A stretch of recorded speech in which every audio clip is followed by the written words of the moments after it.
Who'd have thought the quiet widow with weathered hands and gentle eyes could bring the most feared outlaw gang in the territory to their knees?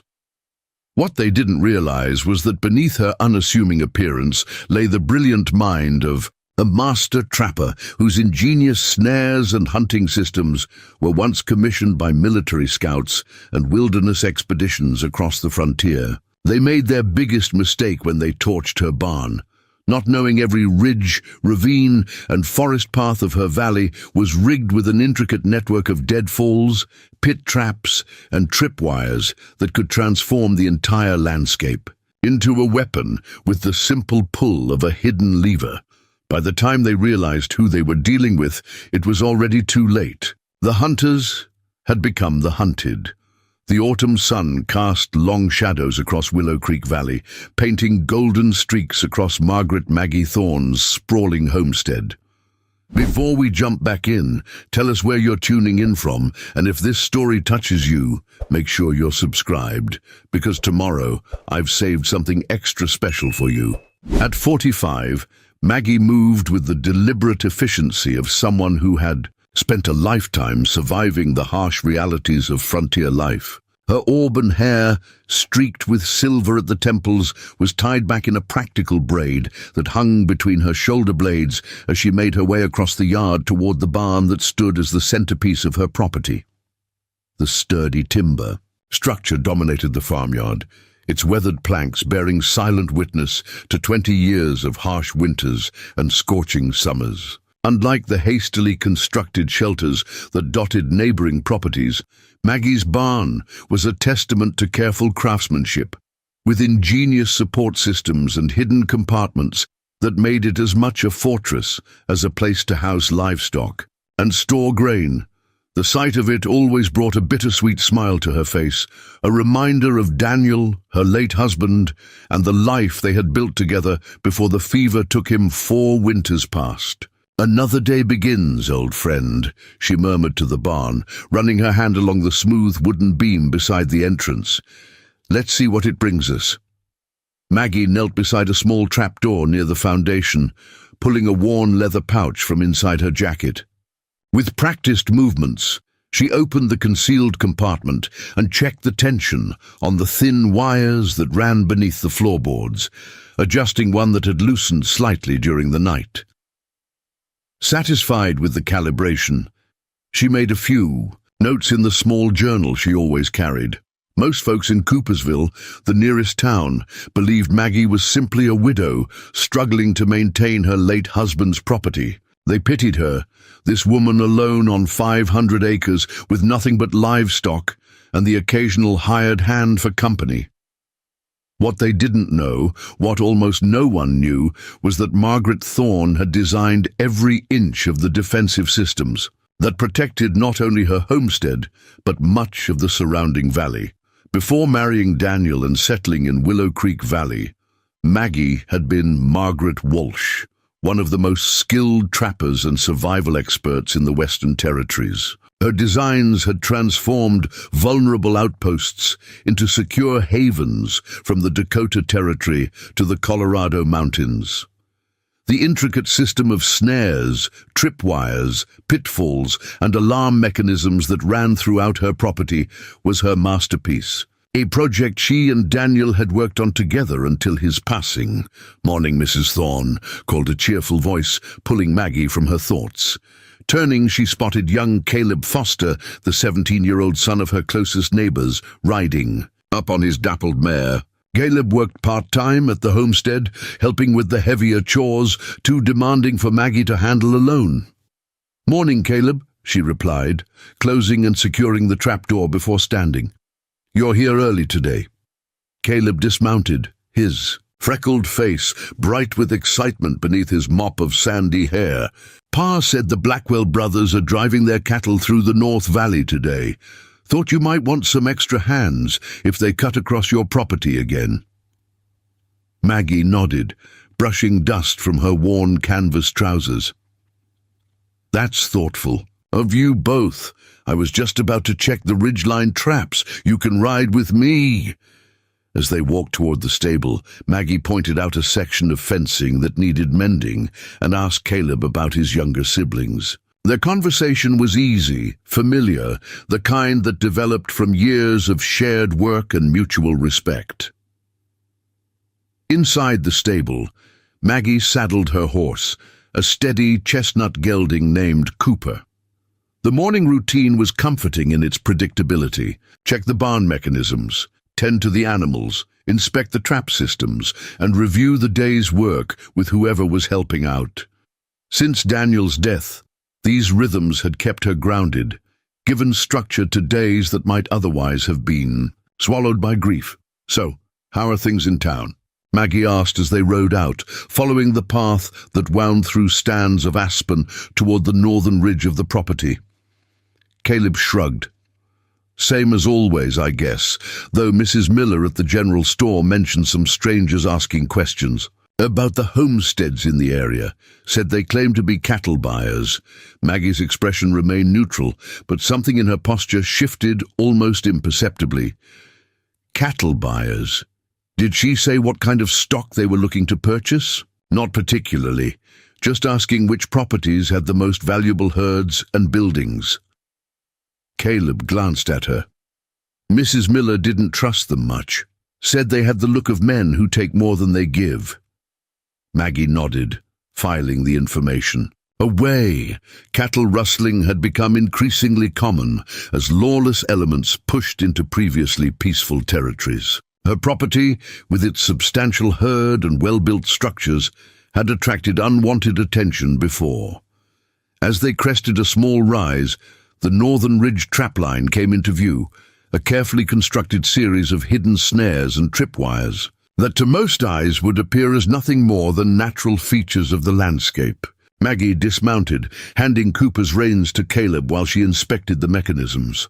What looked like ordinary rock formations and fallen logs to most observers was actually part of an elaborate system that Maggie could control from various points across the property. Hidden triggers could activate snares, release deadfalls, or even completely seal off certain areas if necessary. It was a system designed not only for hunting game, but with security in mind, a precaution from years of seeing how frontier isolation could attract those with predatory intentions. "Everything looks good here," she announced, returning to her horse. "Let's check the western approach before heading back.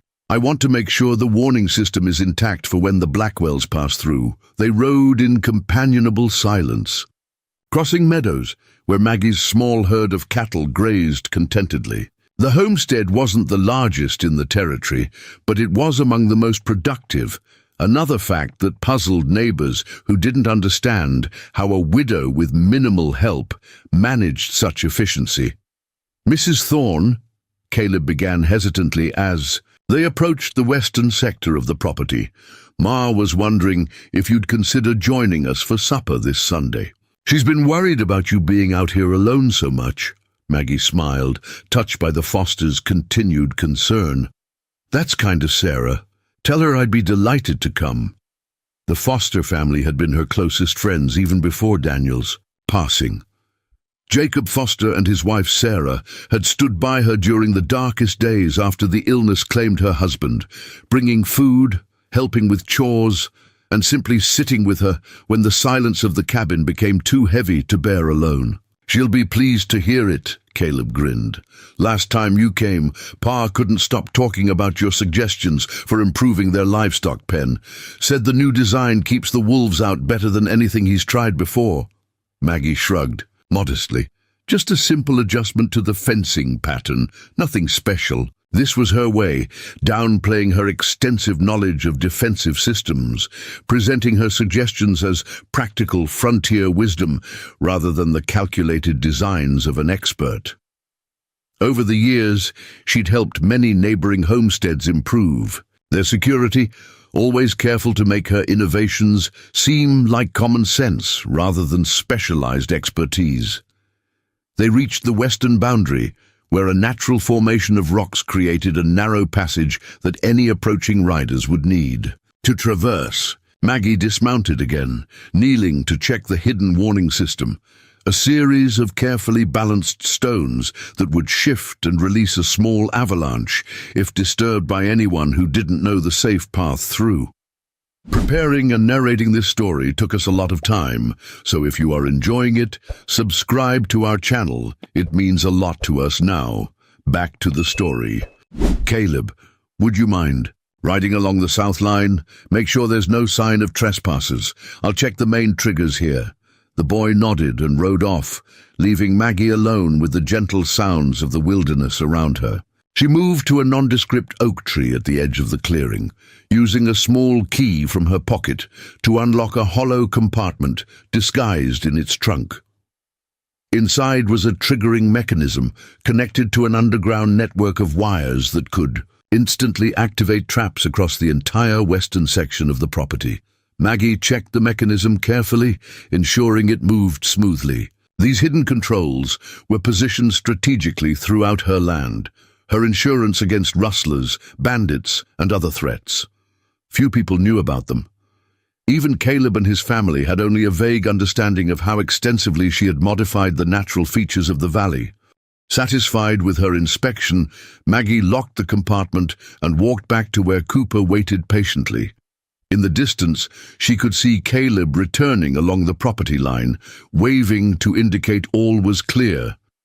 "Everything looks good, Mrs. Thorne," he reported as he reached her, "though I noticed some fresh hoof prints by the creek crossing. Might be the Blackwell cattle got through early." Maggie nodded. "We'll check the southern traps tomorrow. For now, let's head back. I need to prepare for my supply run to town." As they rode back toward the main homestead, the barn came into view. Again, its solid presence a constant in a changing landscape. Beyond it stood the modest two-story cabin where Maggie had lived for nearly 2 decades, its wide porch wrapping around 2 sides, Daniel's addition during their 5th anniversary year. The house looked simple from the outside, but like everything on Maggie's property, appearances were deceiving. The root cellar contained a workshop filled with trap designs, specialized tools, and models of defensive systems. The cabinets in her parlor concealed maps marked with trap locations and trigger points. Even the kitchen had been modified with a series of levers hidden beneath floorboards that could activate distant alarms in various configurations. "Will you need anything else today, Mrs. Thorne?" Caleb asked as they reached the stable and dismounted. Maggie shook her head. "Not today, thank you. I'll see you tomorrow morning. We'll check that creek crossing first thing." After Caleb left, Maggie led Cooper into the stable, removing his saddle and taking the time to brush him thoroughly. The quiet, repetitive motion was soothing, another ritual that helped order her days. "Just you and me this afternoon, boy," she murmured to the horse.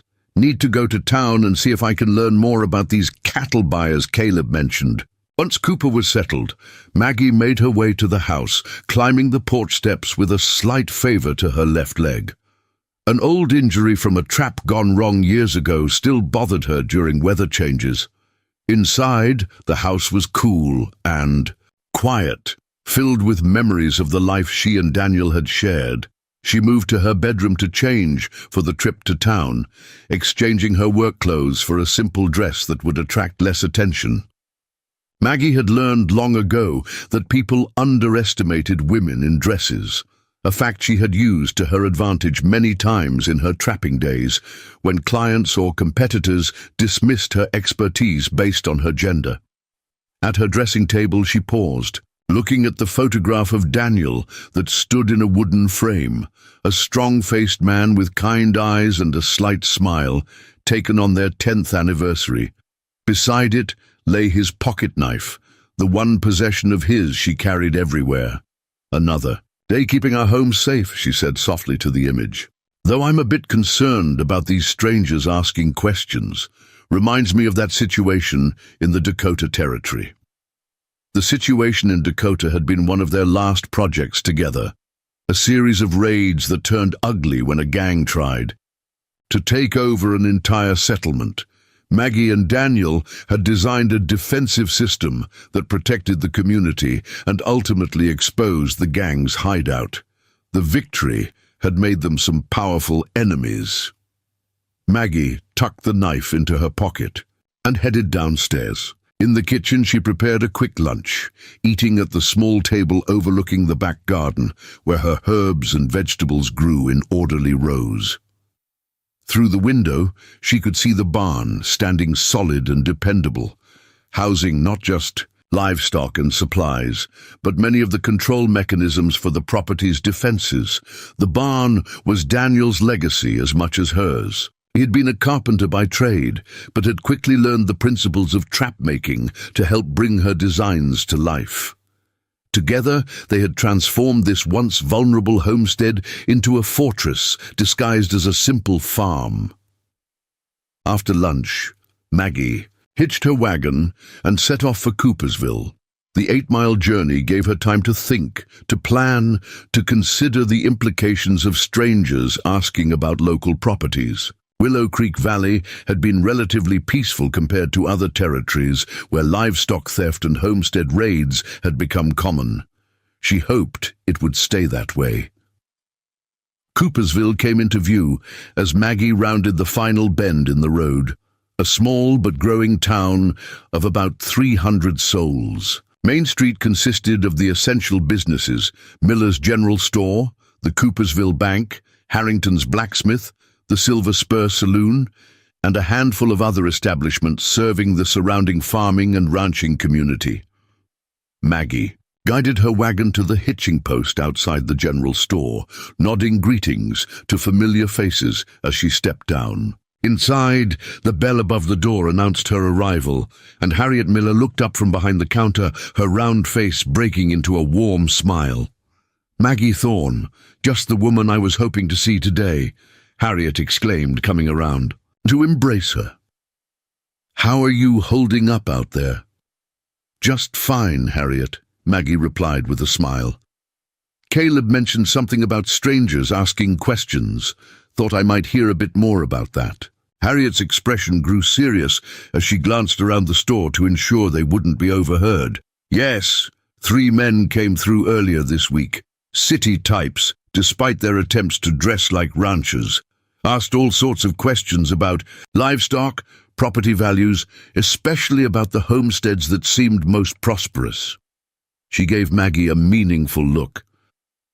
"Your place came up more than once." Maggie's face remained composed, though her mind was already calculating possibilities, threats, contingencies. "Did they give names, say who they represented?" "Called themselves representatives of the Western Cattle Company," Harriet replied. "Left some fancy business cards, though I noticed the print seemed fresh, like they'd just had them made." She reached under the counter and passed a card to Maggie. Something felt off about them, especially the leader, tall fellow with a scar across his cheek, cold eyes. Kept asking which properties might be most vulnerable to, how did he put it, unexpected hardships. Seemed more interested in buildings and defenses than actual cattle. Maggie examined the card. Western Cattle Company was printed in elaborate script, but the paper was cheap and the ink slightly smudged, the work of a small-town printer rather than an established business. She tucked it into her pocket alongside Daniel's knife. "Thanks for the warning, Harriet. Now, about my supply order." They moved on to business, Maggie purchasing the provisions she needed for the coming week. As Harriet tallied the items, Sheriff Nathan Grayson entered the store, his tall frame filling the doorway momentarily before he spotted Maggie and approached with a tip of his hat. "Mrs. Thorne, good to see you in town," he greeted her. "Everything quiet at your place?" Grayson had been a friend of Daniel's, and his concern for Maggie since her husband's death had been genuine, if sometimes a bit overprotective. "Peaceful as ever, Sheriff," she replied, "though I hear we've had some strangers asking questions about local properties." Grayson's expression darkened slightly. "Indeed we have. Can't say I took to them much. Asked too many questions and answered too few." He lowered his voice. "Between us, I telegraphed some contacts in Cheyenne about this Western Cattle Company. No record of them, but plenty of reports of similar operations scouting properties before." Raids, Maggie nodded unsurprised. I appreciate you looking into it, Nathan. Any idea if they're still around? Checked out of the boarding house yesterday, but mentioned they'd be returning soon with associates. Said they were very interested in the northern properties. Grayson's gaze was direct. Your property specifically? A cold certainty settled. In Maggie's stomach, she had feared as much. Well, if they come calling, I'll be sure to let you know. Grayson seemed about to say more when the door opened again, admitting Jacob Foster, Caleb's father. His normally cheerful face was etched with worry as he spotted Maggie and the sheriff. Maggie, Nathan, he greeted them breathlessly. Glad I caught you both. Just rode in from the North Ridge. Saw a group of riders heading toward the county line. 6, maybe 7 men, heavily armed. One matched the description of those city men. Asking questions earlier this week. Maggie and Grayson exchanged glances. How long ago? The sheriff asked. About an hour. They were moving deliberately, checking landmarks against some kind of map. Jacob shook his head. Didn't like the look of them one bit. Maggie felt the knife in her pocket, her fingers closing around it as her mind raced through the implications. If these men were who she suspected, bandits with fewer scruples than ambition, their interest in her property represented a threat she had prepared for but hoped never to face. I should get back to the homestead, she said quietly. Grayson placed a hand on her shoulder. I'll ride out with you, Maggie. If these men are trouble, you shouldn't be alone. And I'll gather some of the neighbors, Jacob added. We've all benefited from your help strengthening our properties. None of us want to see outsiders causing problems. Maggie looked between them, touched by their concern, but already formulating her own plans. The elaborate trap systems that protected her homestead weren't just designed for hunting game. They had defensive capabilities that neither Grayson, Jacob, nor anyone else in Coopersville fully understood. Thank you both, she said, her voice steady, but let's not overreact. They may simply be passing through. Even as she spoke the words, Maggie knew better. The quiet life she had built since Daniel's death was about to be disrupted. If these men wanted her property, they would discover that Margaret Thorne was prepared to protect what was hers, and that the gentle widow they perceived was merely the surface of much deeper waters. The ride back from Coopersville was tense, with Sheriff Grayson flanking Maggie's wagon, despite her insistence that she would be fine alone. Dark clouds gathered on the western horizon, promising an early autumn storm that would reach the valley by nightfall. At least let me escort you to your door, Grayson persisted as they approached the distinctive split-rail fence that marked the boundary of Thorne property. Daniel would never forgive me if I left you to face trouble alone. At the mention of her husband, Maggie's expression softened momentarily. Daniel also knew I'm perfectly capable of looking after myself. She reached beneath the wagon seat and pulled out a Winchester rifle that Grayson hadn't noticed was there. I'm never unprepared, Sheriff. Grayson's eyebrows rose, but he nodded slowly. All right, but promise you'll fire 3 shots if there's any sign of trouble. I'll have men patrolling the valley roads tonight. And we'll come running, Maggie promised, though they both knew her homestead was vast enough that gunshots might not carry to the main road, especially with a storm brewing. As the sheriff turned his horse back toward town, Maggie continued up the long drive to her cabin, her mind already turning over contingency plans. The first fat raindrops began to fall as she stored the wagon and settled Cooper in the stable. Instead of immediately heading to the house as she normally would, Maggie walked purposefully toward a small root cellar about 40 yards behind the main cabin, a structure most visitors assumed was just another storage space for preserves and root vegetables. Maggie unlocked the heavy door with a key she wore on a leather cord around her neck, slipping inside and closing it firmly behind her. She lit a lantern, illuminating a space that bore no resemblance to a typical root cellar. The walls were lined with technical drawings, detailed schematics of trap mechanisms, trigger systems, and defensive layouts. A large workbench dominated The center of the room, covered with tools and materials weighted down by a carved wooden fox, Daniel's gift on their 15th anniversary. This was Maggie's sanctuary, the place where Margaret Walsh Thorne, the master trapper, superseded. Maggie Thorne, the rancher's widow. Here, surrounded by the tools of her former profession, she allowed herself to fully inhabit the identity she kept carefully concealed from most of Coopersville. Maggie moved to a large trunk in the corner, unlocking it to reveal row upon row of journals, 20 years of trapping notes, calculations, and designs. She pulled out a leather-bound volume marked Defensive Configurations 1872 and carried it to the workbench. "Never thought I'd need to reference these again," she murmured to herself, flipping through pages of intricate drawings and annotations. The designs detailed how natural terrain features could be modified for protection, deadfall triggers hidden in rock formations, pit traps disguised as ordinary ground, tripwires that could release a variety of consequences from simple alarms, to devastating snares. The concepts had originated during a job in Montana Territory, where a mining outpost had hired her to design protective measures against claim jumpers and hostile raids. Those same principles had been incorporated throughout Thorne property, though on a much grander scale. The entire valley property was marked with trigger points, hidden mechanisms, and defensive zones that could transform peaceful trails into deadly obstacles within minutes.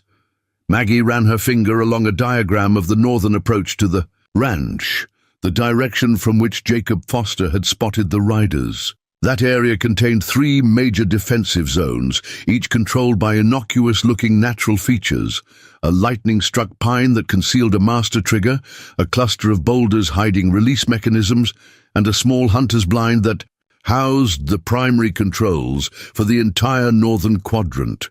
Thunder rumbled overhead as Maggie studied the schematics.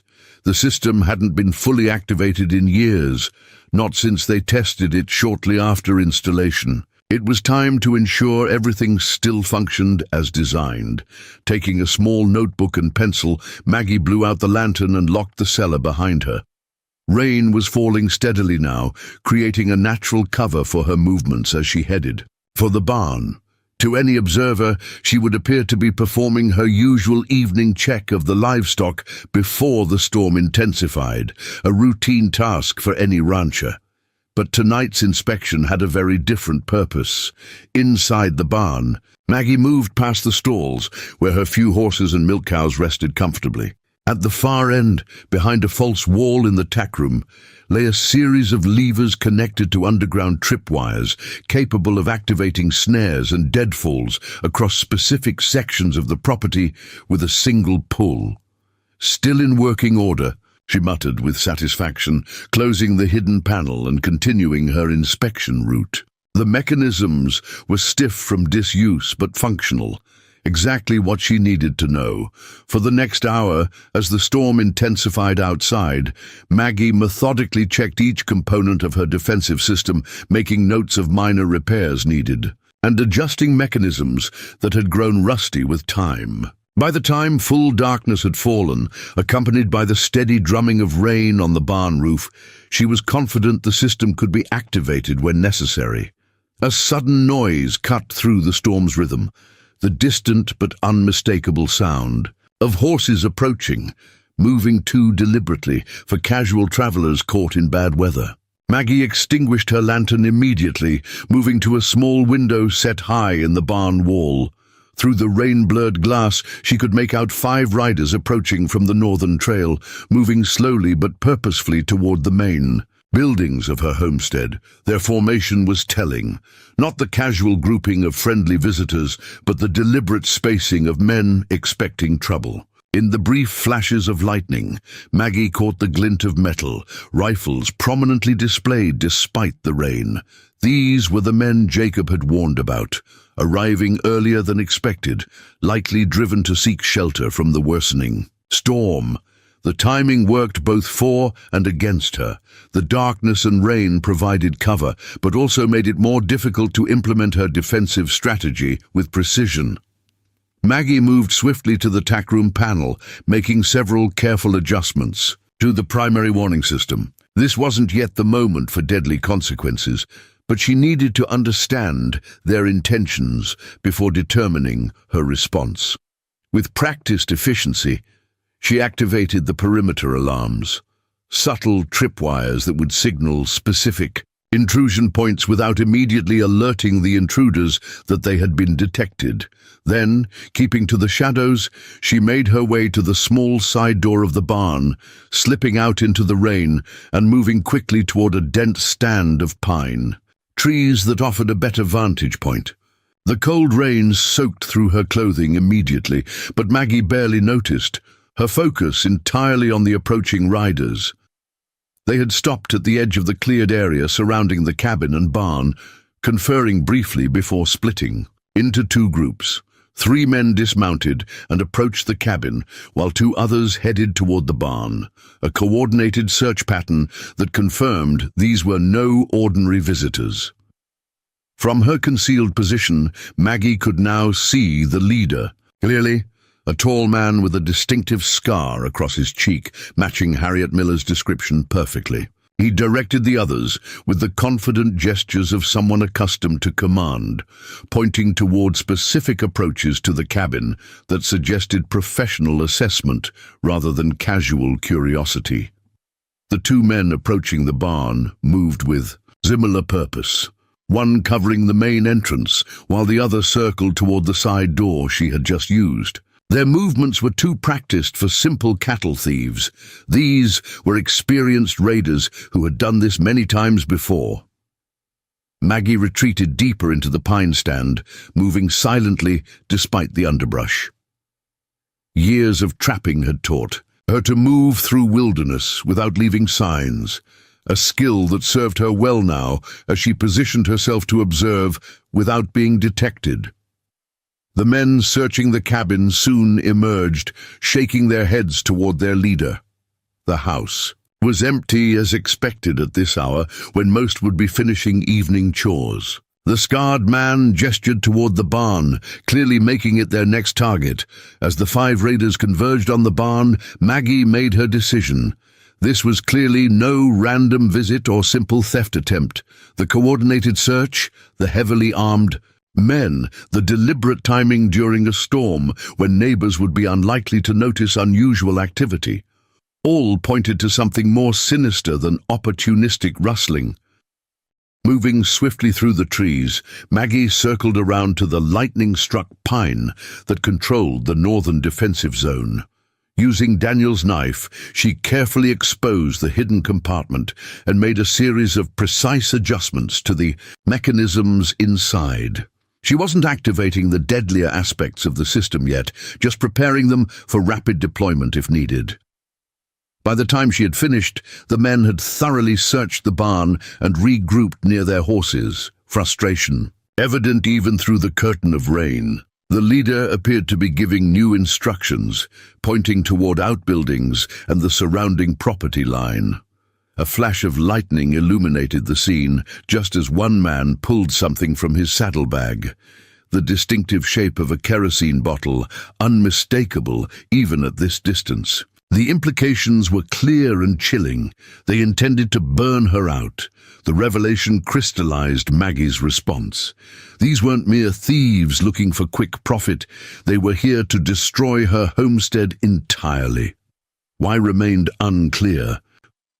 Whether personal vendetta, land grab, or simply ruthless elimination of witnesses didn't matter in this moment. What mattered was that the home she and Daniel had built together, the legacy she had protected these 4 long years, was facing existential threat. Maggie moved decisively now, no longer concerned with remaining completely undetected.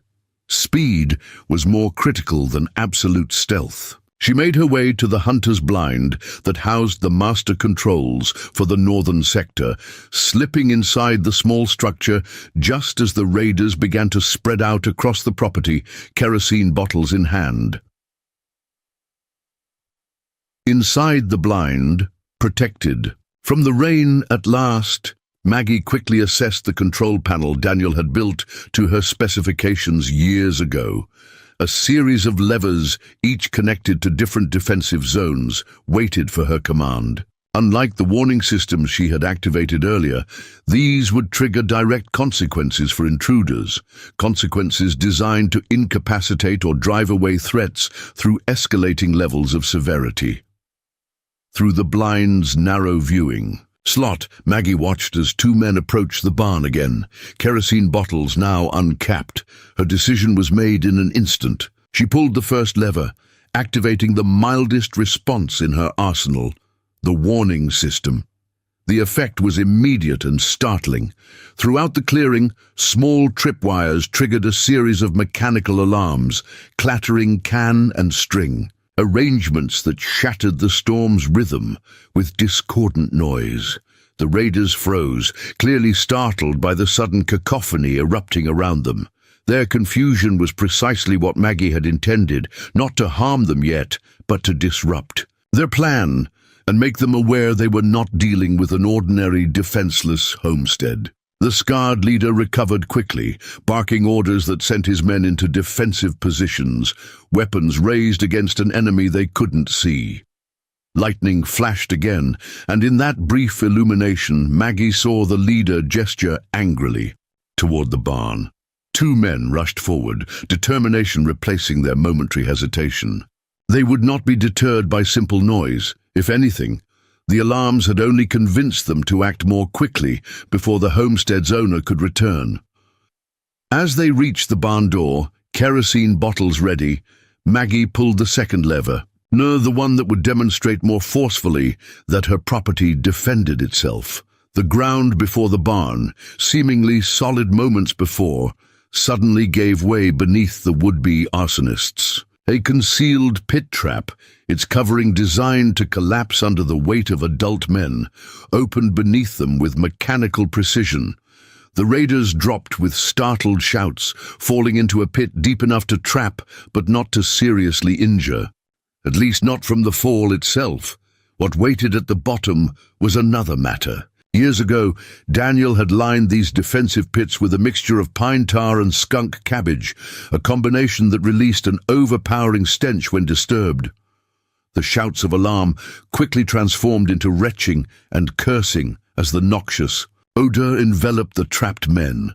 The leader and his remaining men rushed toward the pit, only to halt abruptly as more ground gave way before them, creating a barrier of unstable terrain between them and their trapped companions. They had unwittingly entered the second defensive zone, where the seemingly solid earth concealed a network of smaller traps designed not to capture, but to create impassable obstacles. Through the viewing slot, Maggie allowed herself a grim smile. As the raiders' coordinated assault dissolved into chaos, they had come prepared to terrorize what they assumed was a vulnerable widow. Instead, they had walked into the carefully orchestrated defenses of Margaret Walsh Thorne, master trapper and survivor. But she harbored no illusions that this first demonstration would drive them away permanently.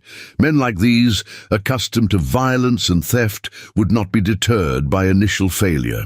If anything, their humiliation would fuel greater determination and cruelty when they returned. And they would return. Of that, Maggie had no doubt. This was merely the opening move in what promised to be a deadly game. With that sobering thought, she checked the remaining defensive levers, ensuring each was primed for activation, if needed. The storm continued to rage outside, providing cover for both her and the retreating raiders as they dragged their companions from the pit and withdrew into the darkness, leaving behind their kerosene bottles and any pretense of legitimate business. Maggie remained in the blind until she was certain they had fully retreated, then made her way cautiously back to the cabin. There was much to prepare before their inevitable return. The storm broke with the dawn, leaving behind a landscape transformed by mud and scattered debris. Maggie had spent the night alternating between reinforcing her defenses and watching from carefully chosen vantage points. Sleep had been impossible. The raiders might have retreated, but she doubted they had gone far. She was in the kitchen brewing coffee when Caleb Foster arrived, his mare splashing through puddles as he rode into the yard with unusual haste. His face registered shock when he saw the scene around the barn. The collapsed pit trap still gaping open, the scattered kerosene bottles, and the churned earth bearing witness to the night's confrontation. "Mrs. Thorne," he called out, dismounting. Before his horse had fully stopped, "What happened here?" Maggie met him on the porch, passing him a steaming mug. "We had visitors last night, not the friendly kind." As they sat on the porch steps, Maggie gave him a measured account of the events, revealing enough to explain the property's condition without exposing the full extent of her defensive systems or her own expertise. The boy's eyes widened with each detail, a mixture of alarm and youthful excitement in his expression. "We should get Parr and the others," he said immediately. "Form a protective group. Those men could come back." "They will come back," Maggie corrected him quietly, "and they'll come with more men and a better plan. Last night was just a scouting party."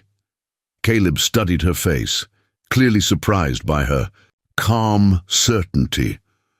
"How can you be so sure?" Maggie took a sip of her coffee, considering how much to reveal. "Because I've seen their type before. They didn't come all this way just to burn one widow's barn and steal a few cattle. They're after something more." She paused, watching understanding dawn in the boy's eyes. "They want the entire valley." It wasn't mere speculation. During the night, as she'd examined the kerosene bottles the raiders had abandoned, Maggie had discovered something telling, a creased and mud-splattered map that had fallen from one of their pockets. The map showed Willow Creek Valley, with several properties marked, including hers, the Fosters, and 3 other prosperous homesteads. Penciled notations in the margins suggested a systematic plan to clear these specific properties within a 2-week time frame. "I need you to take a message to your father," Maggie continued, "and then to Sheriff Grayson. Tell them what happened here last night, but also tell them I believe the Blackwell Ranch may be their next target." "The Blackwells?" Caleb looked confused. "Why them?" "Their property controls the southern pass into the valley," Maggie explained. "If these men are planning what I think they are, they'll want to control all access points. The Blackwells would be the logical next step." As Caleb mounted his horse to deliver her messages, Maggie added a final instruction. "Tell your father to gather the neighbors at the Foster place tonight, 7 o'clock. We need to plan together." After the boy departed, Maggie turned her attention to repairing and resetting the triggered traps from the previous night. The work was physically demanding, digging out collapsed pits, replacing tripwires, and recalibrating trigger mechanisms. But the exertion helped focus her thoughts. By midday, she had restored most of the defensive systems and was reinforcing the barn doors when she heard a horse approaching. She retrieved her rifle from where it leaned against the wall, but relaxed when she recognized Sheriff Grayson's distinctive bay gelding. "Got Caleb's message," Grayson called as he dismounted. "Sounds like you had an eventful night." Maggie led him around the property, showing him the evidence of the attempted arson and the defensive measures that had thwarted it. The sheriff examined the collapsed pit traps with professional interest, whistling softly at their clever construction. "Never would have seen these if they hadn't been triggered," he admitted, kneeling to inspect the mechanism that had released the covering. "How'd you come up with something like this, Maggie?" She shrugged, keeping her tone casual. "Daniel was always concerned about rustlers. We designed a few surprises together over the years. It wasn't a complete lie. Daniel had indeed been involved in implementing the systems, but Grayson clearly sensed there was more to the story." He studied her face for a moment before changing the subject. "I rode by the Blackwell place on my way here," he said. "No sign of trouble yet, but I warned them to stay alert. You really think they'll be targeted next?" Maggie nodded, leading him toward the cabin. "Come inside. There's something you should see." At her kitchen table, she unfolded the map she'd recovered, pointing out the marked properties and the notations regarding timing. Grayson's expression darkened as he studied. This is organized, he muttered. Not just random outlaws looking for easy pickings. Exactly. Someone wants specific properties cleared within a specific time frame. Maggie tapped the corner of the map where a partial letterhead was visible. See this? It's torn, but I recognize the design. It's from the Eastern Colorado Land and Rail Development Company. Grayson looked up sharply. The railroad. You think they're behind this? Not officially, perhaps, but frontier development companies often hire men to clear obstacles to their planned routes. She traced a line across the map with her finger. Willow Creek Valley would provide the most direct route connecting the Eastern Rail Junction to the new mining operations in the Western Mountains. Our properties stand in their way. The sheriff leaned back, absorbing the implications.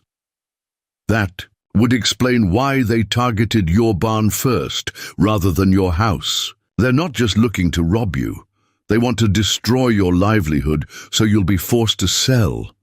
And they'll use the same approach on every marked property, Maggie concluded. Systematic intimidation disguised as random outlaw violence. They spent the next hour developing a plan to protect the valley's homesteads. Grayson would organize regular patrols and position deputies at strategic locations, while Maggie agreed to share her defensive expertise with neighboring families at the meeting that evening. Just one thing puzzles me, Grayson said as he prepared to leave. Why start with your place? The Blackwells have more cattle, the Hendersons have more land, and the Millers are closer to town. Why target you first? Maggie had wondered the same thing, but the answer had come to her during her night watch. Because I'm a widow, she said simply. They assumed I'd be the easiest target, the most likely to flee after a single frightening incident. They didn't expect resistance, Grayson nodded slowly. Their mistake. One they won't make again, Maggie replied. Next time they'll come prepared for a fight. After the sheriff departed, Maggie spent the afternoon making additional preparations. She packed essential supplies into saddlebags that could be quickly grabbed in an emergency. She moved her most valuable possessions and documents to a hidden cache in the root cellar. Most importantly, she reviewed her most advanced defensive designs, concepts she had developed for military outposts that she had never implemented on her own property because of their lethal potential. The situation had escalated beyond simple property protection. If the raiders returned as she expected, with greater numbers and more destructive intent, non-lethal deterrence might not be sufficient. The choice weighed heavily on her as she rode toward the Foster homestead for the evening meeting. The gathering included representatives from all 5 marked properties, along with several neighboring families concerned about the spreading threat. Jacob Foster's main room was crowded with grim-faced men and resolute women, as Maggie explained what she had discovered and demonstrated basic defensive measures they could implement immediately.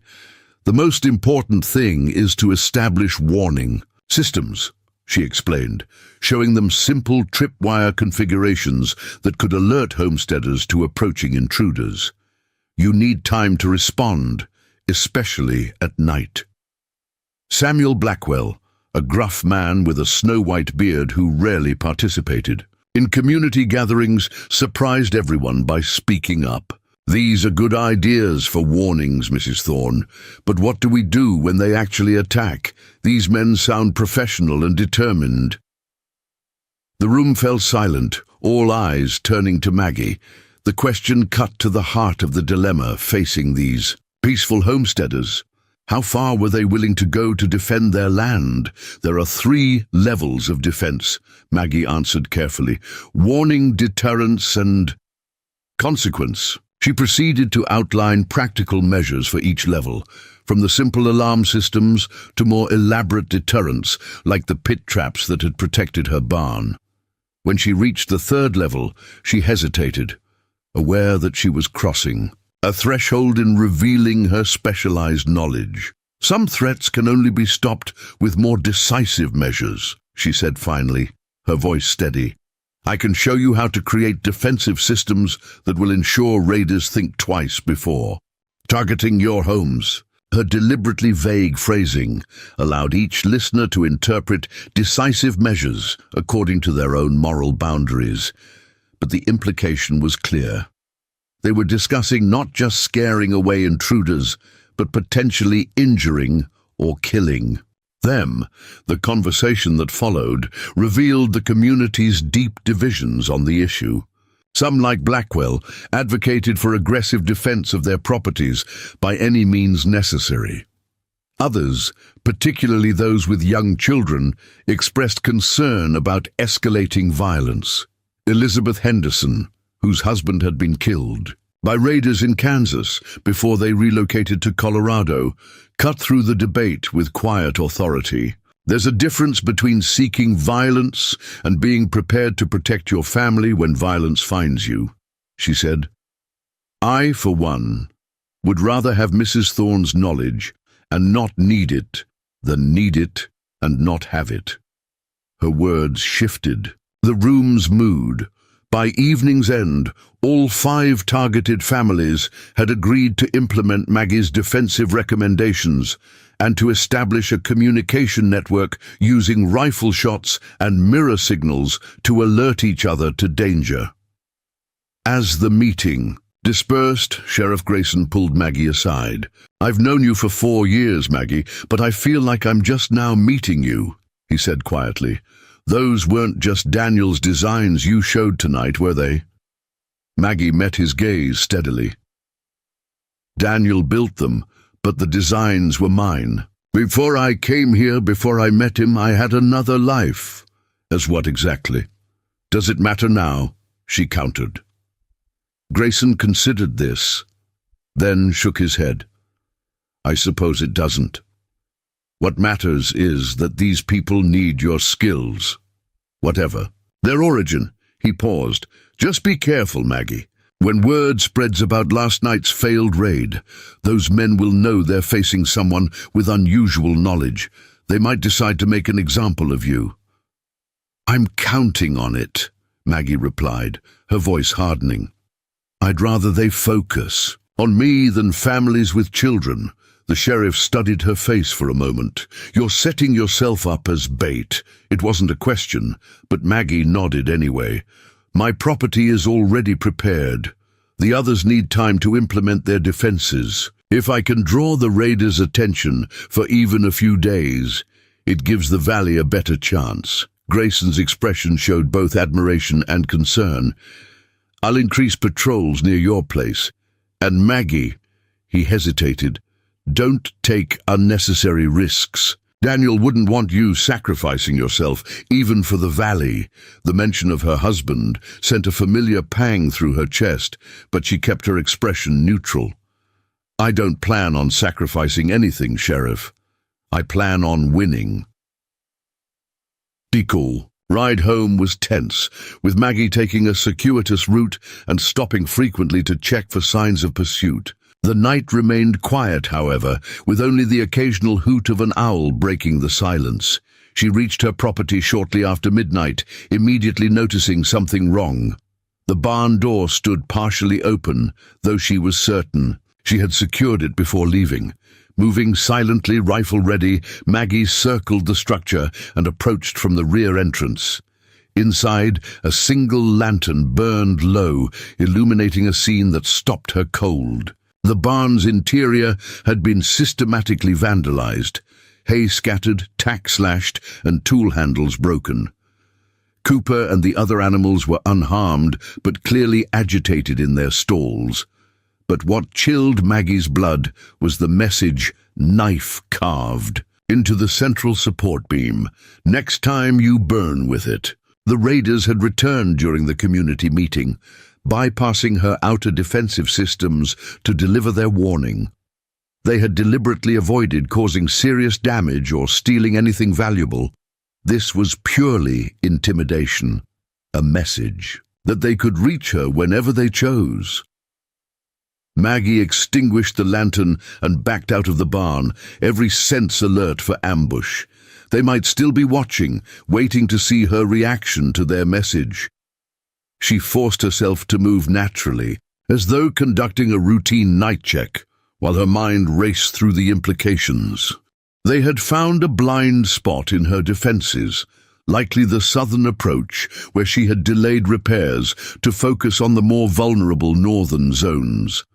More concerning, they had recognized her property's defensive nature and adapted their strategy accordingly. Rather than direct confrontation, they had opted for psychological warfare, demonstrating their ability to penetrate her sanctuary with impunity. Back in the cabin, doors securely barred, Maggie spread her property maps across the kitchen table and began systematically identifying and reinforcing every potential access point. If they had found one weakness, they would exploit it again, next time with more destructive intent. Dawn was breaking when she finally completed her revised defensive plan. The strategy was both simpler and more extreme than her previous approach. Rather than trying to maintain comprehensive coverage across 500 acres, she would create a fortified core around the main buildings and deliberately leave tempting gaps in the outer perimeter. These apparent weaknesses would actually be funnels, channeling intruders into killing zones where her most effective defensive measures could be concentrated. It was a hunter's approach to defense, using the prey's own movements against them, and it required accepting that non-lethal deterrents were no longer sufficient. As she gathered the materials needed to implement her new strategy, Maggie paused before Daniel's photograph on the mantel. "I hope you'd understand what I'm about to do," she whispered to the silent image. "These men have left me no choice." The quiet that followed felt like tacit permission. Daniel had always supported her decisions, trusted her judgment, even when her methods diverged from conventional approaches. He had loved her not despite her unusual past, but because of the strength and knowledge it had given her. With renewed resolve, Maggie headed out to transform her homestead from a defensive refuge into a predator's hunting ground. The raiders' intimidation tactic had backfired. Instead of frightening her, they had only clarified the nature of the conflict and steeled her determination to end it decisively. By sunset, the first phase of her new defenses was in place.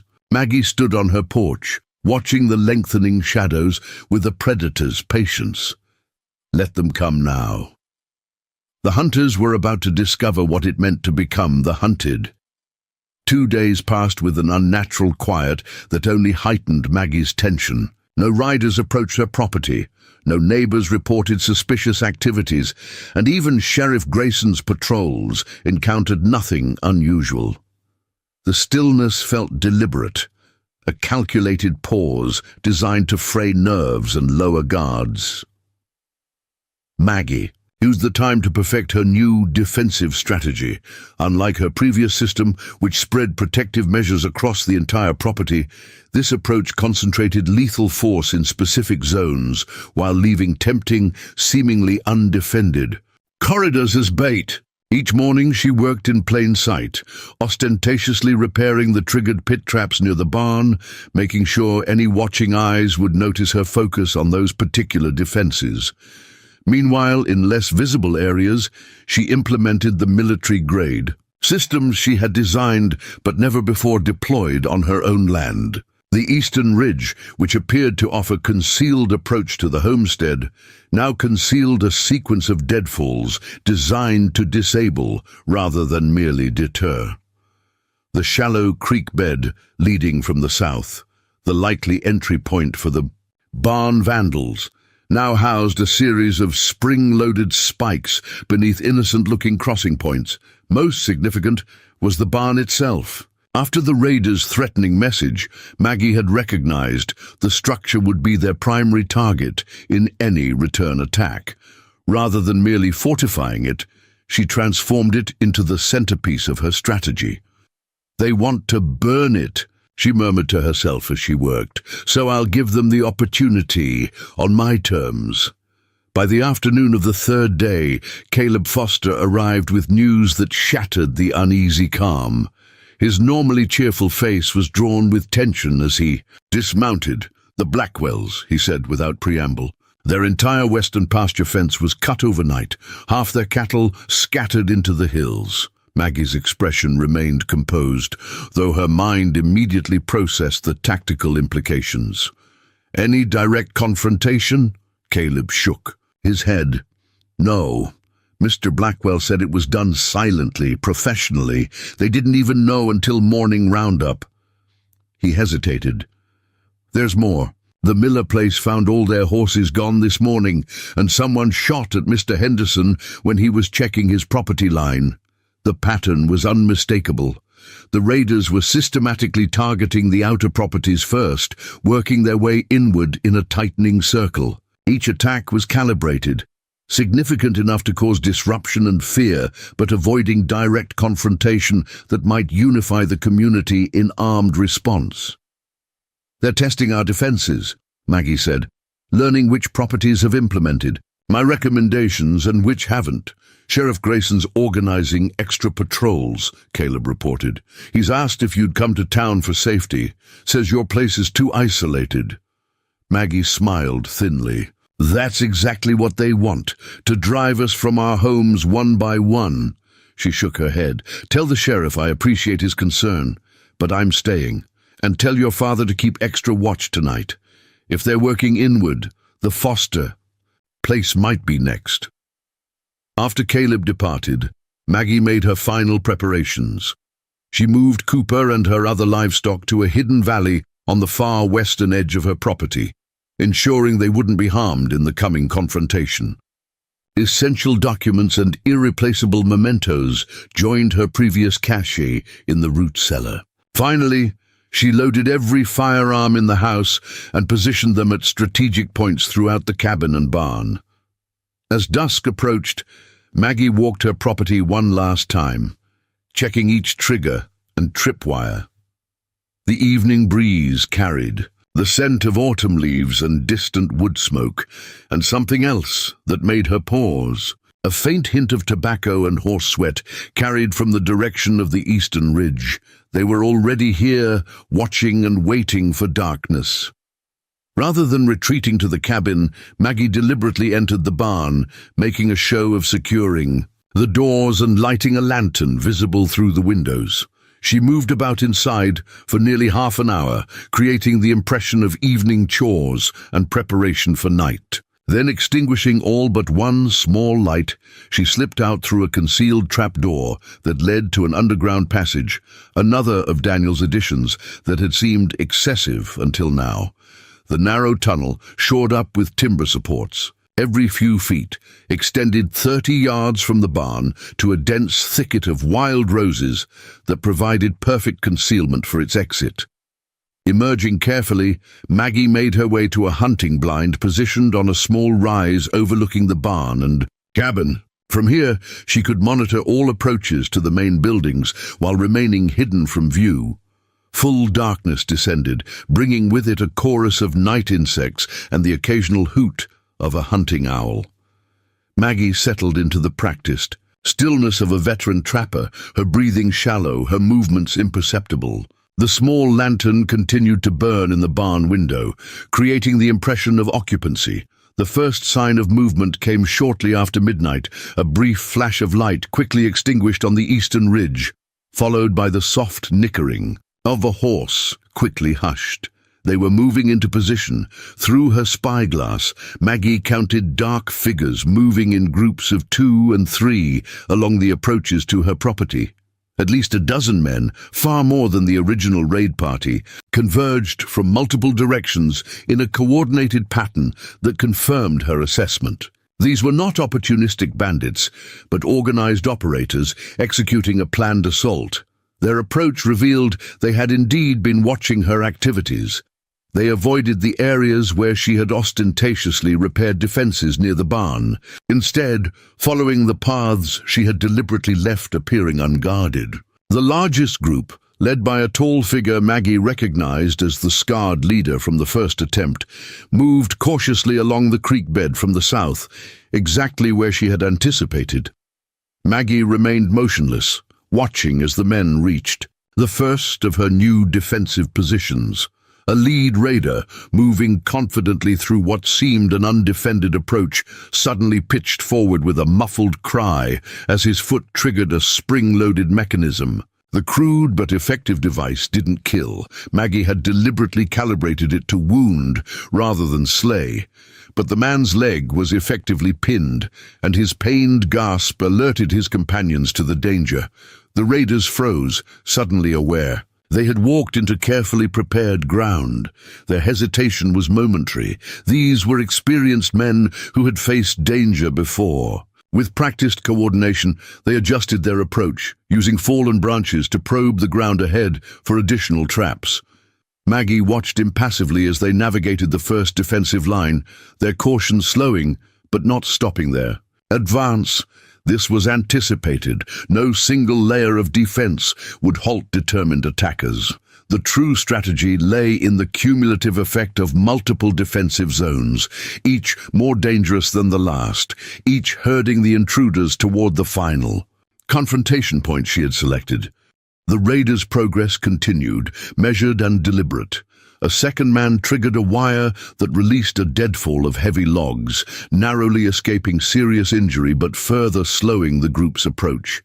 Their frustration was evident in their body language and the increasingly frequent glances toward their leader for direction. The scarred man gestured sharply, sending 3 raiders toward the cabin while directing the main force to continue toward the barn, the primary target where the lantern still burned. Maggie noted with grim satisfaction that they were following the exact path she had prepared, funneling themselves into her final trap. As the main group reached the open area before the barn, they paused for a final conference. Even from her hidden position, Maggie could see the objects they were distributing, kerosene bottles with rag fuses, identical to those from the first raid, but in greater quantity. Their intent was clear. This time they would ensure the barn burned completely.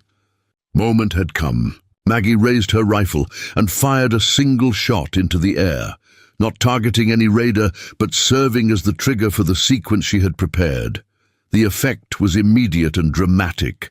The single lantern in the barn suddenly extinguished, plunging the area into darkness. Simultaneously, hidden tripwires activated around the perimeter of the clearing, releasing a complicated series of mechanical responses. Weighted ropes dropped from carefully positioned tree branches, log counterweights shifted, and a domino effect of triggers cascaded through her defensive system. Heavy logs previously balanced on the barn roof rolled down, creating a barricade.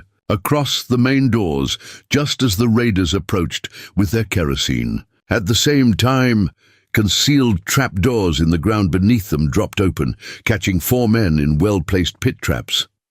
Unlike the previous traps designed merely to hold intruders, these were augmented with sharpened stakes that ensured any who fell would not easily rise again.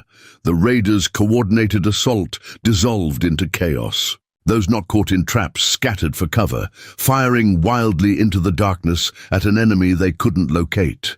Their shots went wide, hitting nothing but air and timber as they struggled to understand the nature of the attack against them. In the confusion, none noticed the thin streams of liquid seeping from beneath the barn doors, coal oil that Maggie had strategically placed to turn their own tactics against them.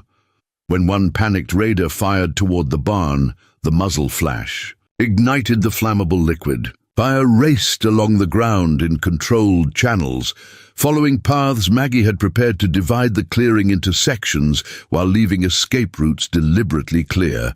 The flames illuminated the scene in flickering orange light, revealing the full extent of the trap. Raiders caught in pit traps called desperately for help. Others fired uselessly at mechanical triggers they mistook for human attackers, and their leader shouted contradictory orders that went unheeded in the chaos. From her hidden position, Maggie methodically targeted the mounted raiders who had remained at the perimeter as lookouts. Her first shot struck the rifle of a man, raising it toward the cabin, shattering the weapon and sending splinters into his face. Her second disabled a horse without harming its rider. Her third shattered a lantern about to be lit as an incendiary. Each shot was precisely aimed to disable rather than kill, legal defense rather than vengeance, but each demonstrated a level of marksmanship that sent an unmistakable message. She could have taken lethal shots had she chosen to. The scarred leader, recognizing the tactical disaster unfolding around him, bellowed retreat orders. Those raiders, still able to move, helped their wounded to horses, abandoning equipment and weapons in their haste to escape the killing ground the clearing had become. As they fled in disarray, Maggie triggered her final defensive measure. The eastern ridge, which offered the most direct retreat path, suddenly erupted with noise as hidden noisemakers, tin cans filled with pebbles attached to tripwires, created an auditory barrier that sent the fleeing men veering south instead, directly toward the waiting Sheriff Grayson and his deputies. The lawmen had been positioned at Maggie's suggestion, not directly on her property, where they might have been detected, but along the likely escape route. The sound of distant gunfire and shouted orders confirmed they had intercepted at least some of the retreating raiders. Maggie remained in her blind until certain no threats remained near the homestead. The controlled fire lines had burned themselves out as designed, leaving the barn untouched while creating a perimeter of scorched earth that ironically would serve as a firebreak against any future arson attempts. Dawn was breaking as she finally emerged, rifles still ready as she approached the clearing. 3 raiders remained trapped in her pits, their injuries painful but not life-threatening. Another lay unconscious near the barn, struck by a falling log during the chaotic retreat. "Mrs. Thorne!" Sheriff Grayson's voice called from the property line. He approached cautiously, leading a small posse that included Jacob Foster and Samuel Blackwell. Their expressions as they surveyed the battlefield, for that was what her homestead had become, mixed shock, admiration, and a new wariness as they looked at the widow who had engineered such a devastating defense. "We captured 6 fleeing this direction," Grayson reported, his eyes moving from the trapped raiders to the strategic placement of defensive mechanisms around the clearing, including their leader, the one with the scar. "Any of our people hurt?" Maggie asked, her voice steady despite the exhaustion beginning to seep through her body now that the danger had passed. "Not a scratch," the sheriff replied. "They were too busy running to put up much fight when they hit our line." He paused, studying her face. "Maggie, what happened here wasn't just clever traps. This was military-grade defensive strategy." She met his gaze without flinching. "Before I was Daniel's wife, before I was Margaret Thorne, I was Margaret Walsh. I designed defensive systems for the army during the Sioux campaigns. Outposts under threat of raid needed more than walls and rifles." She gestured toward the barn, still standing intact despite being the raiders' primary target. "I never wanted to use those skills again, but these men gave me no choice." Grayson absorbed this revelation, nodding slowly. The army's loss was Willow Creek Valley's gain, it seems. He gestured toward his deputies who began securing the captured raiders. "We found papers on their leader. You were right about the railroad connection. He's a hired enforcer for Eastern Colorado Land and Rail, has a reputation for clearing properties that stand in the way of planned routes." "Will it be enough to prosecute the company?" Maggie asked.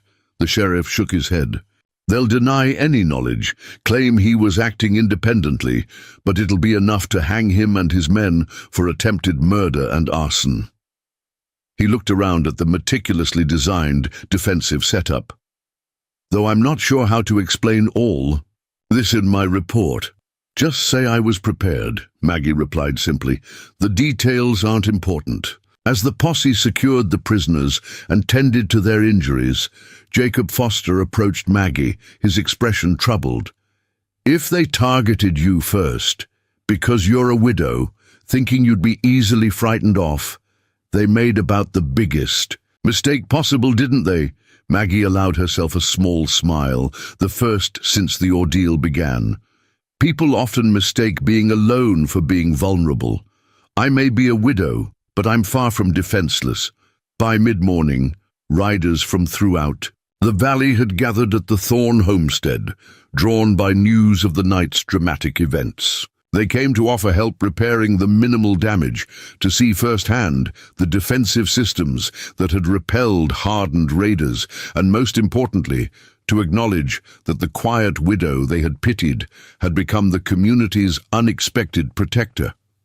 Samuel Blackwell, who had lost cattle in the raiders' earlier attack, summed up the valley's shifting perception as he stood surveying the mechanical traps Maggie had designed. "My father always said you should never judge a book by its cover," the gruff rancher observed.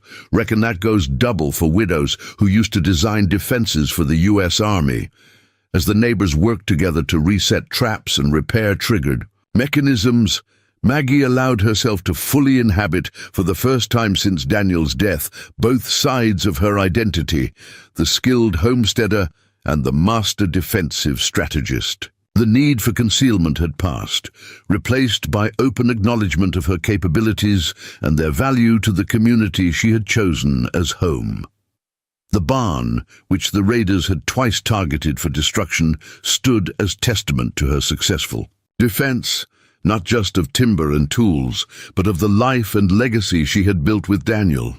It had been transformed from vulnerability to victory, from target to trophy. By sunset, with the homestead restored and the neighbors departed, Maggie stood alone on her porch, watching the lengthening shadows.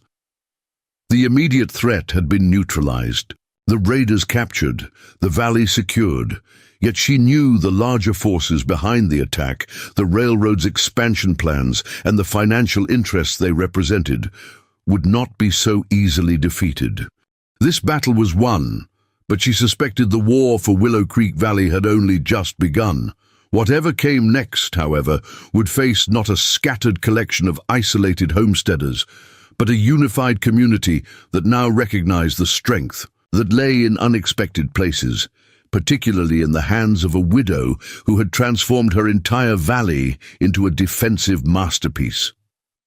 A cold wind swept across Willow Creek Valley as autumn deepened into early winter. 3 weeks had passed since the decisive battle at the Thorne homestead, and an uneasy peace had settled over the community. The captured raiders awaited trial in the territorial prison, their scarred leader reportedly offering testimony against his railroad employers in exchange for leniency, a desperate gambit unlikely to spare him from the gallows. Maggie stood atop the western ridge of her property, surveying the valley below. The landscape had transformed since that fateful night, not just with the turning of seasons, but with the proliferation of defensive measures now visible on neighboring homesteads. Log barricades protected approaches to the Blackwell Ranch. Early warning systems ringed the Foster property, and carefully positioned hunting blinds offered clear fields of fire around the Henderson place. The community had embraced Maggie's defensive philosophy with an enthusiasm that still surprised. What began as necessary protection against immediate threat had evolved into a broader security strategy for the entire valley, one that drew frequent visitors from neighboring communities seeking to implement similar measures on their own properties. "Quite a view," called a voice from behind her. Maggie turned to find Sheriff Grayson approaching on horseback, his breath visible in the chill air. "You can see why the railroad wants this valley so badly from up here." She nodded, gesturing toward the natural corridor that cut through the surrounding hills. Perfect route, connecting eastern territories to the western mining operations. Engineer in me can understand the appeal from a purely technical perspective. This casual reference to her former profession still felt strange. The concealment of her expertise had become so habitual over the years that speaking openly about it remained unfamiliar. Yet the events of recent weeks had made such pretense unnecessary, even counterproductive. "Got news from Denver," Grayson said, dismounting to stand beside her at the overlook. "Territorial Governor's Office is formally investigating Eastern Colorado Land and Rail. Seems your scarred friend wasn't their only enforcer operating in the territories. Similar incidents reported from 3 other counties. Will anything come of it? Maggie asked, knowing how political interests and economic power typically aligned. Hard to say. Railroad money runs deep, but 16 men facing hanging has created uncomfortable questions even their friends in government can't easily dismiss. Grayson pulled a folded document from his coat. There's more. This arrived by official courier this morning. Maggie unfolded the paper, recognizing the territorial government seal. Her eyes widened slightly as she read the formal language requesting her presence in Denver as an expert witness in the investigation of coordinated intimidation and violence in furtherance of corporate acquisition of privately held lands. They want me to testify about the raiders and their tactics, she said, surprise evident in her voice. Not just that, Grayson corrected. Read the second page. They're specifically interested in your expertise regarding defensive systems for homesteads and settlements. Seems word of your background has reached official channels. Maggie turned to the second page, finding a separate request from the territorial. Militia commander seeking consultation on implementation of protective measures for vulnerable frontier communities based on methods successfully deployed in Willow Creek Valley. How did they learn about me? She wondered aloud. The sheriff looked slightly uncomfortable. Might have mentioned some details in my official report. Felt they needed to understand how one homestead managed to capture 7 armed raiders without casualties on our side. He met her gaze directly. Was that wrong of me? Maggie considered the question seriously. For years, she had deliberately obscured her past, allowing herself to be seen as nothing more than a rancher's widow. The protective anonymity had become a comfortable habit, a shield against unwanted attention and painful memories. Yet recent events had demonstrated that her knowledge could serve a purpose beyond her personal security. No, she decided finally. It wasn't wrong, though I'm not certain I want to become a public figure in territorial politics. Might not have much choice in the matter, Grayson observed. Stories spread. The mysterious widow who single-handedly defeated a gang of railroad enforcers makes for compelling gossip in frontier towns. Some versions have you personally fighting off 20 men in hand-to-hand combat. Despite herself, Maggie smiled. Hardly. Mechanical systems did most of the work. Systems you designed and implemented, the sheriff reminded her. False modesty. Doesn't suit you, Maggie. Before she could respond, the distant sound of approaching horses drew their attention to the main trail. A group of 5 riders approached, led by Caleb Foster with a stranger in an expensive coat beside him. More visitors? Grayson asked, already moving toward his horse. Not expecting any, Maggie replied, her hand instinctively checking the rifle slung across her back. Though the immediate threat had passed, the habits of vigilance remained. They rode down to intercept the approaching party, meeting them at the boundary marker where Willow Creek crossed onto Thorn property.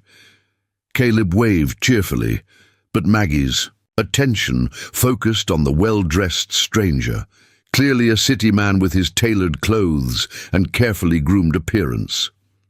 Mrs. Thorn, Caleb called. This gentleman asked for you specifically, says he's from back east. The stranger removed his hat, revealing prematurely silver hair, framing a youthful face with intelligent eyes. Mrs. Margaret Thorn, or should I say Margaret Walsh. His accent carried the refined tones of formal education and Eastern upbringing. Colonel James Harrington, formerly of the War Department, currently with the Smithsonian Institution. Maggie's expression remained carefully neutral despite her surprise. You're a long way from Washington, Colonel. Indeed, I am. He smiled easily. May we speak privately? I've traveled quite a distance specifically to meet with you. After ensuring Caleb and the Colonel's attendants were comfortably settled at the cabin with coffee, Maggie led Harrington and Sheriff Grayson to her workshop in the converted root cellar. The space had been transformed since the raid. No longer A hidden sanctuary, but an open working area where she now freely displayed her designs and technical drawings. "Remarkable," Harrington murmured, examining the schematics covering one wall. "These defensive configurations are even more sophisticated than the reports suggested." "What reports would those be, Colonel?" Maggie asked directly. "And what exactly brings a Smithsonian representative to my door?" Harrington turned from the drawings, his expression becoming more formal. "Mrs. Thorne, your reputation preceded you long before recent events. Your work designing defensive systems during the Sioux campaigns was extensively documented in military archives. Quite revolutionary for its time, particularly coming from a woman engineer when such was virtually unheard of." "That was another lifetime," Maggie said carefully. "I left that work behind deliberately." "So we discovered, when attempting to locate you 5 years ago, Margaret Walsh simply vanished from official records." He gestured around the workshop. "Yet here you are, implementing the same principles, evolved and refined, to protect civilian settlements rather than military outposts." Sheriff Grayson shifted uncomfortably. "You still haven't explained your purpose here, Colonel." Harrington nodded. "Direct, then.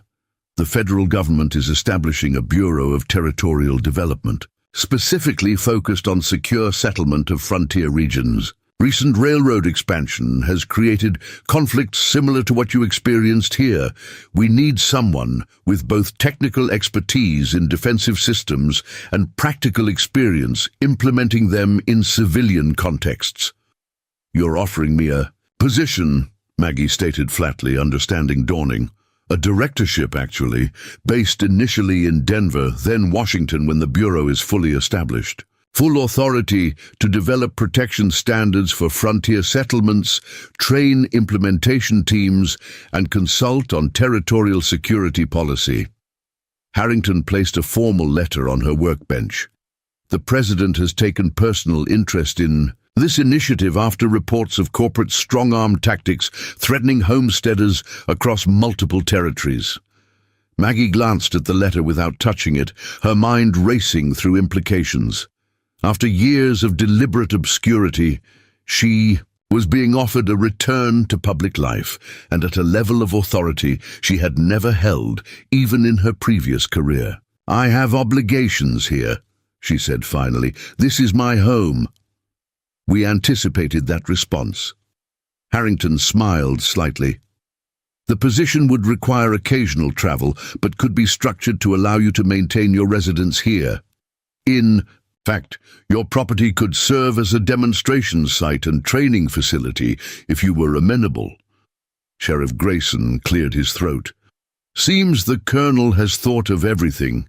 "Not quite everything," Maggie countered, studying Harrington carefully. "You haven't explained why me, specifically.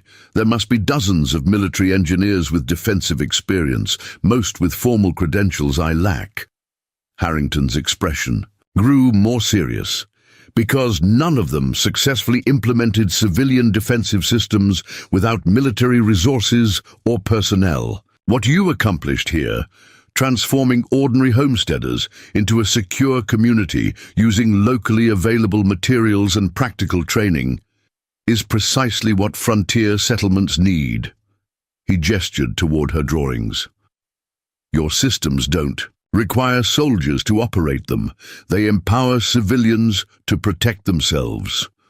The conversation continued for nearly an hour as Harrington outlined the proposed role in greater detail and answered Maggie's increasingly specific questions. Throughout the discussion, she found her initial reluctance giving way to cautious interest. The position offered more than professional recognition.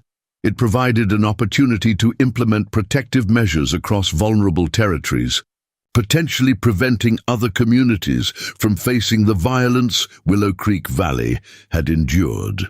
"I'll need time to consider," she said finally, as they emerged from the workshop into the afternoon light. "Of course," Harrington agreed. "I'll remain in Coopersville for the week. Take whatever time you require." After the Colonel and his party Departed, escorted by Sheriff Grayson toward town, Maggie retreated to her porch, settling into Daniel's old rocking chair as she contemplated the unexpected offer. The position aligned perfectly with her skills and would allow her to extend the protection she had created here to countless other vulnerable communities. Yet accepting meant stepping fully back into public life, abandoning the quiet anonymity she had cultivated since Daniel's death. It meant acknowledging officially what neighbors now knew privately, that she was far more than a simple rancher's widow. As twilight approached, Maggie noticed riders coming from the direction of the Foster homestead. Sarah Foster led the small group, accompanied by Elizabeth Henderson and 3 other women from neighboring properties. Unlike most visitors who approached with a certain caution, they rode directly to her cabin with the confidence of expected guests. "Right on time," Sarah called as they dismounted. "Brought the militia as promised." Maggie smiled despite her preoccupied thoughts.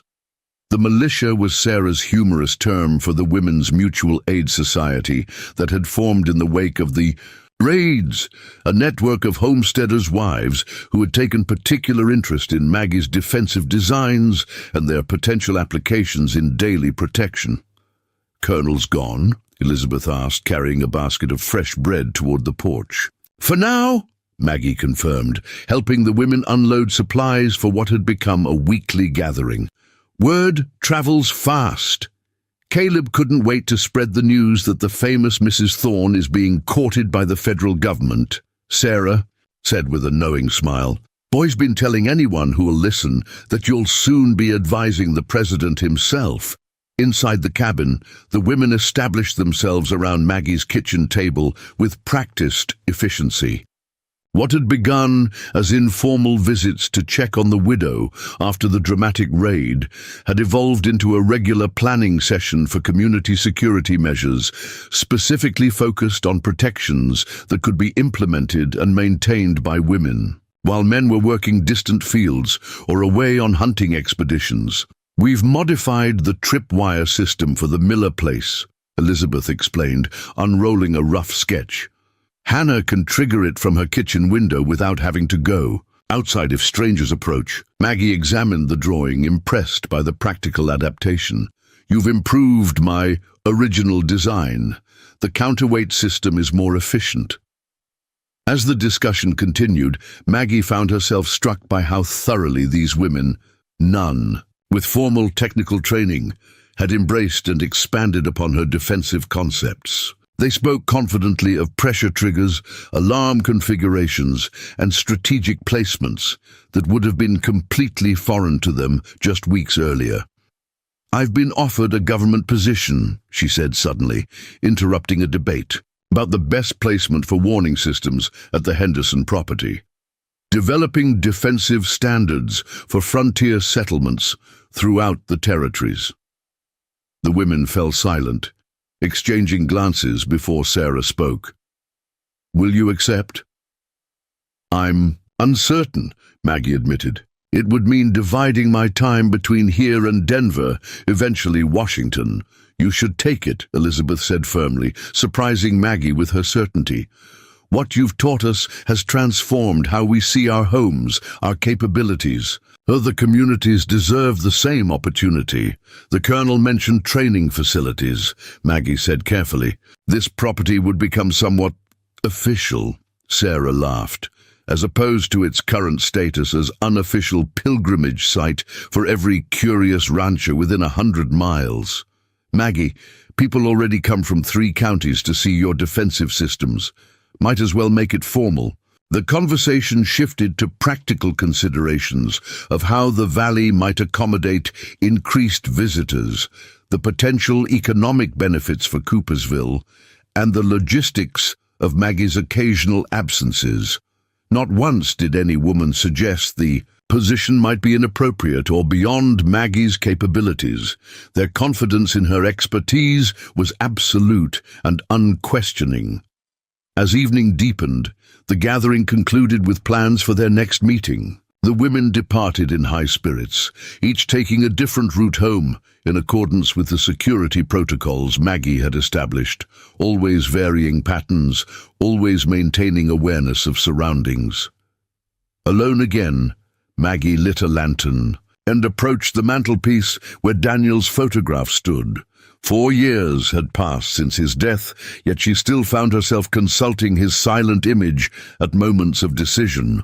"They're offering me a return to my old life," she told the photograph softly. "Not exactly as it was, but the work I once did, only with greater purpose and authority than before." She traced the familiar features of his face with her finger. "You never asked me to set aside my expertise when we married. That was my choice, wanting simplicity after years of struggling for recognition in military circles." She smiled slightly at the memory. "You were so proud when I designed our first defensive systems here. Insisted they were too clever to keep to ourselves." The silence of the cabin seemed to hold a quality of expectancy, as though the very walls that had witnessed their life together waited for her decision. "I couldn't protect you from illness," she whispered, "but what we built together here protected this entire valley. Perhaps it's time to extend that protection further, as you always believed we should." The decision crystallized with unexpected clarity. Daniel had never wanted her to diminish herself or hide her capabilities. He had loved both Margaret Walsh, the engineer, and Maggie Thorne, the rancher's wife, seeing them not as separate identities, but as complementary facets of the woman he had chosen to share his life with. The following morning dawned clear and cold. Maggie rode to Coopersville with purpose, Daniel's pocket-knife secure in her coat as a tangible connection to the life they had shared. Colonel Harrington received her decision with professional satisfaction, immediately outlining next steps while assuring her that arrangements would preserve her connection to the valley she called home. Sheriff Grayson, witnessing the formal acceptance, offered his quiet support. "Daniel would be proud," he said simply, as they left the hotel. "Though not surprised. He always said you were meant for more than most folks realized." The weeks that followed brought rapid change to both Maggie's life and Willow Creek Valley. A small office was established in a converted storeroom behind Miller's General Store, staffed by 2 young assistants sent from Denver to document her designs and handle increasing correspondence. The first official training session for territorial rangers drew 20 participants who camped on the western section of Thorne property while learning basic implementation of defensive perimeters. Most significantly, the Women's Militia formalized into an officially recognized Homestead Defense Association, with Sarah Foster elected as president and Maggie serving as technical advisor.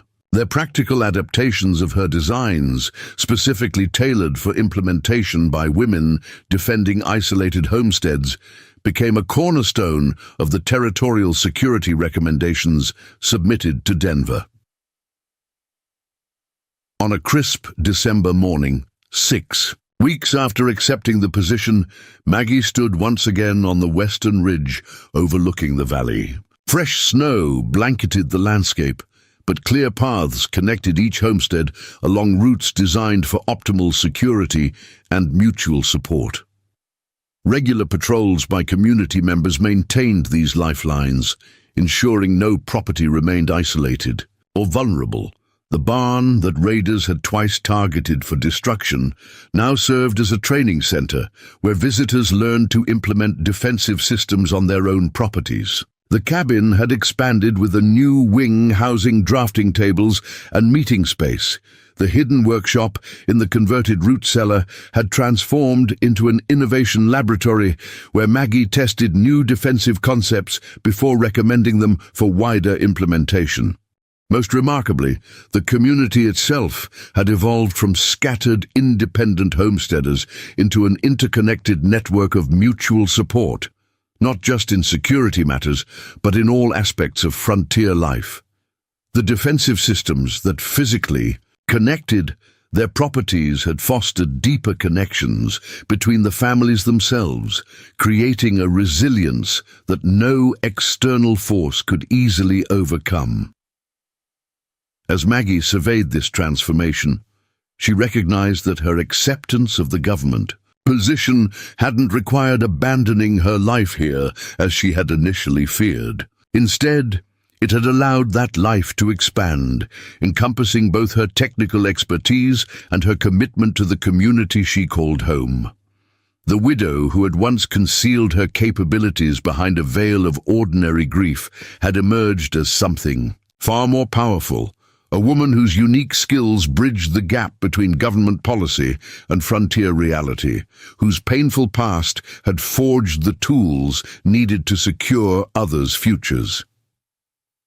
The raiders who had targeted her barn, seeing only a vulnerable widow on isolated land, had indeed made a catastrophic error in judgment. They had attacked not the weakest point in the valley's defenses, but its strongest foundation, a woman whose unassuming appearance concealed the mind of a master strategist and the heart of a community protector. As Maggie turned her horse back toward home, she carried with her the certainty that Daniel would have approved of this new chapter.